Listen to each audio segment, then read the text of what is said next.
స్వామివారి పాదపద్మాలకి ప్రణామాలు. శివోహం దాదాపు ఒక 25 ఏళ్ల క్రితం నేను ఆటగదరా శివ ఆరంభించాక శివ సంబంధమైన కార్యక్రమాలు 2 రాష్ట్రాల్లో ఎక్కడ జరిగినా నన్ను ఆహ్వానిస్తున్నారు. దానికి నా పూర్వజన్మ సుకృతంగా నేను భావిస్తున్నాను. ఈ గోంట కృష్ణ నాకు చాలా కాలంగా పరిచయం.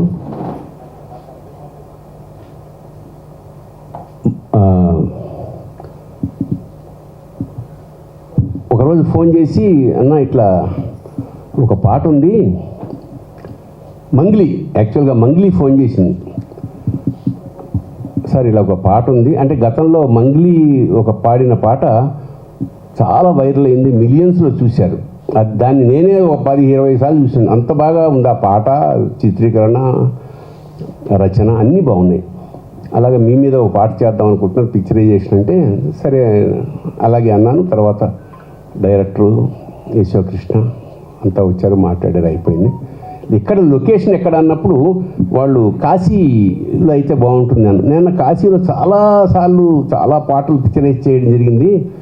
ఏదైనా డిఫరెంట్ ప్లేసు ఈషా ఫౌండేషన్లో ఏమైనా చేస్తే బాగుంటుందేమో నాకు అనిపిస్తుంది. అందుకే ఎవరు అక్కడక్కడ చేసినా కూడా ఫుల్ ఫ్లెడ్జ్డ్గా ఎవరు చేయలేదు అంటే ఆ పర్మిషన్స్ చాలా కష్టం.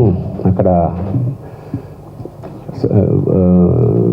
వాసుదేవ్ గారు, జగ్గి వాసుదేవ్ మా సద్గురు, ఆయన్ని పట్టుకోవడం అంటే మాకు శైలజ, నేను ఈషా శైలజ అని రికార్డ్ చేసి పెట్టిన దాంట్లో పేరు. అంత మమేకమైపోయింది ఆవిడ. హైదరాబాదు ఆ కార్యక్రమాలకు సంబంధించిన ఏదైనా ఈవిడ ద్వారా నాకు సంబంధం ఏమిటంటే దాదాపు 20 ఏళ్ళ నుంచి నాకు అనుబంధం ఉంది. ఒకసారి శివరాత్రికి స్వామివారు ఇంగ్లీష్లో రాసిన పుస్తకం తెలుగు ఆవిష్కరణ నేనే శివరాత్రిని చేశాను. తర్వాత ఇంకోసారి పిలిచారు, ఇది 3వసారి. ఒక దివ్యమైన అనుభూతి. అది మాటల్లో వర్ణిస్తే జరిగేది కాదు. అక్కడ ఆ అట్మాస్ఫియర్, కొన్ని ఎకరాలు, 150-300 ఎకరాలు, అది అణువు అక్కడ. ఇందాక మా అశోక్ తేజ రాసినట్టు అణువు శివవేది, శివుడు కనిపిస్తాడు అక్కడ. అంత బాగుంటుంది ఆ ప్రశాంతత. బట్ కష్టం అంటే పాపం అవి ట్రై చేసింది, మొత్తం వెళ్ళాం. ఎవరికి దొరకని అదృష్టం ఏంటంటే ధ్యానలింగంలో జనరల్గా షూట్ చేయనివ్వరు ఎవరు. మరి ఆ పరమేశ్వర కృప అక్కడ ఒక రాత్రి వేళ దాదాపు 1 గంట వరకు ఆవిడ అంటుంది అన్ని గంటలు అలా చేయనిచ్చారండి అని. అంత పరమేశ్వర కటాక్షంగా భావించాను. సో దాని ఫలితం మీ కళ్ళ మీద ఉంది. విశేషం ఏంటంటే అతి సామాన్యంగా అనిపించే పదాల్లో జీవతత్వాన్ని రంగరించి పోసేశాడు అశోక్ తేజ. నీ నయన వాత్సల్యమే వానజలులై అన్నాక నీ నటనలే జీవ సంఘటనలై అన్న పదం అది ఎంత అందంగా అమరిందో చెప్పలేను. అలాగే లోకాలు కాపాడే లోకేశ్వర నువ్వు లేని తావేది, అంతవరకు ఎవరైనా రాసేస్తారు. చాలామంది కవులు ఇంతవరకు రాయగలరు. అణువణువు శివవేది అన్న పదం అద్భుతం అశోక్. స్ఫురించడం, అది కవిత్వం అంటే ఇదండి. ఈ గీతం రచించాలని కేశవరెడ్డి మా ఇంటికి వచ్చాడు. కేశవరెడ్డి మా అబ్బాయి చైతన్య, వాళ్ళిద్దరూ ఫ్రెండ్స్. నేను గుర్తుపట్టలేదు. ఒకప్పుడు మామూలు వీధిలో ఉండే పిల్లాడు కేశవ్, ఇవాళ వీధులకు వీధులే భవనాలతో నింపేస్తున్నటువంటి రియల్ ఎస్టేటర్గా మారిపోయినాడు. ఈ పాట ఇట్లా ఆవిష్కృతం అవుతుందని మేమైతే ఊహించలేదు. నేను కానీ యశోకృష్ణ కానీ ఎవరూ ఊహించలేదు. కొన్ని జరపబడతాయి, జరగవు, ఇట్ హ్యాపెన్స్. లేకపోతే స్వామివారు రావడం ఏంటి, నేను రాయడం ఏంటి? నాకు జీవితాన్ని, సినీ జీవితాన్ని ఇచ్చిన మహానుభావుడే ఇందులో గొప్ప పాత్ర వహించి పూర్తిగా పాటంతా అభినయించడం ఏంటి? ఇదంతా జరపబడింది, మేము జరపలే. నాకు శివుడు అనగానే ఒక వైవిధ్యంగా కనిపిస్తాడు. విష్ణుమూర్తి కనిపించే విధానం వేరు, బ్రహ్మ కనిపించే విధానం వేరు. కానీ శివుడు కనిపించే విధానం నాకు కొత్తగా అనిపిస్తుంది. ఆ శివరాజధాని కైలాసం నాకు ఎలా అనిపిస్తుందంటే, సమాన విలువలు కలిగించేటువంటి ఒక సమసమాజానికి ఒక కేంద్ర బిందువుగా కనిపిస్తుంది. సమాన విలువలు ఉంటాయి అక్కడ. మీరు ఎక్కడా అది కనిపించదు. ఏ దేవుని యొక్క రాజధానిలోనూ ఎక్కడా కనిపించని విశేషం కైలాసంలో ఉంటుందన్నమాట. అది నాకు చాలా ఆశ్చర్యం వేస్తుంది.